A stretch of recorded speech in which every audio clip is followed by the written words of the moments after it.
Let's fill out the Maryland Dirt Bike Bill of Sale together and do it in a way that holds up when it's time to register the dirt bike and transfer the title. Start at the top with the date of sale, then the seller's details. In our example, that's Anna Baker with her address, phone, and email. Then the buyers, Ben Carter, with the same. 2 quick habits. Enter each name exactly as it appears on that person's ID and on the title. A nickname or a typo can stall the transfer later. And don't leave a line blank.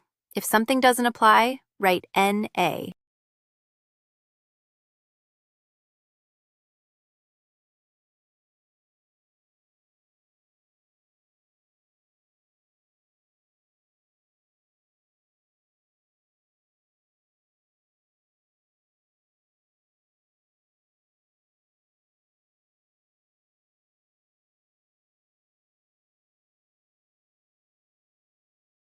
Next, describe the dirt bike, the make and model, the year, and the color. Then the VIN.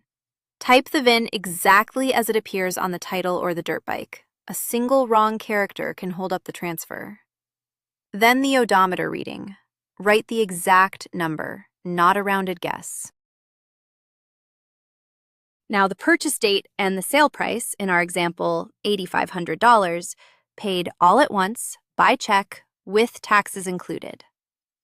Write the real price. Lowballing it to shave the sales tax can come back as back taxes and penalties, and it leaves the buyer with weaker proof of what they actually paid.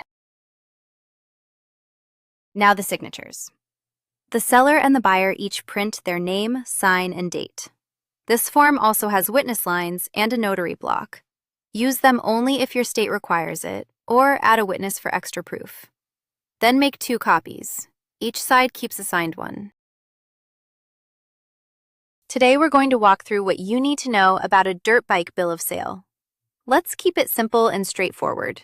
First things first, the bill of sale is not always required, but it is strongly recommended. Think of it as your best protection for both the buyer and the seller. Now, let's talk about what goes on the document itself. You'll want to show the seller as the owner, so make sure that information is clearly included. Along with that, you need to list the sale price, so both parties know exactly what was agreed upon. Next up is the date of sale. This one matters, so don't skip it. You'll also need to include the odometer reading, and that one is actually required by federal law, so it's not optional. Remember, this is general information, not legal or tax advice.